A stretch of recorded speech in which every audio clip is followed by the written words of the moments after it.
Hey everyone, so I'm going to be making a video here on my thoughts on the LEGO Ninjago Day of the Departed YIN-BLADE. Now, we recently just got the name of it, but we've seen it now for a while, especially in the sets and stuff, that Sensei Yang has this YIN-BLADE, and it has a similar design, like especially on the, the part where you hold it and stuff, same design like all the other weapons, which could mean maybe it has some sort of connection with all the rest of the weapons. But with all the new recent images we got, and the Hall of Villainy page opened up and stuff, we did get a description of it. And the description is, although it is dangerously sharp, the YIN-BLADE wasn't intended for combat. It's packed with so much magic that if it broke in a fight, the consequences for the entire universe could be devastating. Designed to cut open rifts in reality. Swinging it around just to prove you can do fancy moves is not a good idea. So that's like, it sounds insanely powerful. Okay, I didn't think these weapons would have that much meaning. Especially that description, just like, whoa. Okay, so again, it said rifts in reality. What could that mean, and could it have some sort of effect for what is maybe like to come in the future seasons? Well, I decided to go to this magical, crazy place called Google, and just Google it here for you guys, and a crack, split, or break in something.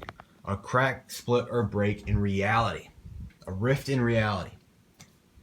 Could, the YIN-BLADE, as we know, Cole ends up using it. I think we saw a clip. If you've actually watched a clip, that Cole kind of swings the blade at Yang, but then he opens like this. I don't know if it is specifically like a ball statue thing. I don't know exactly what it is, but he breaks it open, and the spirits of the villains come out.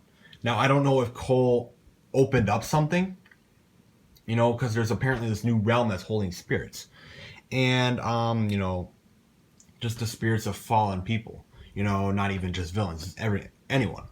And when Cole, he tries to hit Yang with the blade, I don't think Cole really knows what this blade is capable of. And once he hits it, the spirits start to, come out, and they flow down the temple, the floating temple, and they go to the museum to reawaken the villains. And my question though is, like, did he even open anything from what he broke? Or if he would have swung it anywhere, and he would have opened something. Did Cole like open like the whole realm itself, and release villains? Or was that Yang's? He said Yang, that was his plan. Was that a certain thing that opened because of that certain eclipse type of thing that's going on with the moon during Day of the Departed? I don't really know, but ultimately though, this YIN-BLADE, it sounds insanely powerful, and I honestly could almost see it being something much more involved in the story later on, even beyond Day of the Departed, or at least having some sort of effect, because we always have effects from a previous story now, and they kind of lead into the next story, like the next season story and all that stuff. So and we've been told that we'll have little hints here to Hands of Time in Day of the Departed.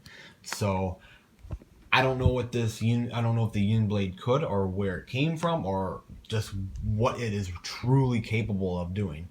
But the description of it already sounds like if it gets in the wrong hands, there could be bad things. Really, really bad things. And of course, it seems to be getting in the wrong hands. Sensei Yang, and he's not really a good guy. He never really has been. He's been this very mysterious, fallen sensei. And now he's really showing his villain side, it looks like, during Day of the Departed here. So, but yeah, what do you guys think about this YIN-BLADE that's coming? And what kind of connection do you think it may have to the rest of the weapons that the villains are holding? Now, I don't. That may not be true though, because the villains are just holding them on the statues, and as we know, they're just like plastic statues. So I don't know if they're actually real, even real weapons. But either way, I guess maybe they can be just like a design, you know, that looks similar to the YIN-BLADE itself. Maybe they don't have any connection to the YIN-BLADE at all, or not. You know, who knows? But right now, though, the YIN-BLADE for sure sounds like it's some very, very powerful weapon. And you know, we've had lots of different powerful weapons within Ninjago. The golden weapons, you know, they were very, very powerful. They created Ninjago itself. You know, we've had all that crazy, crazy. We've had villains, or we've had weapons, you know, that have been of power. So this is, you know, something that's not exactly new to Ninjago. It's new, but it's a type of thing we've seen before. The golden weapons are probably, you know, the main weapons that we started the story with. So, and you know, they were probably, you know, they're probably they are the most powerful weapons that Ninjago's ever seen, and you know, now they're bringing in this new, very, very powerful weapon. So, do you guys think it could have effects later on or not? And what do you guys think about this YIN-BLADE?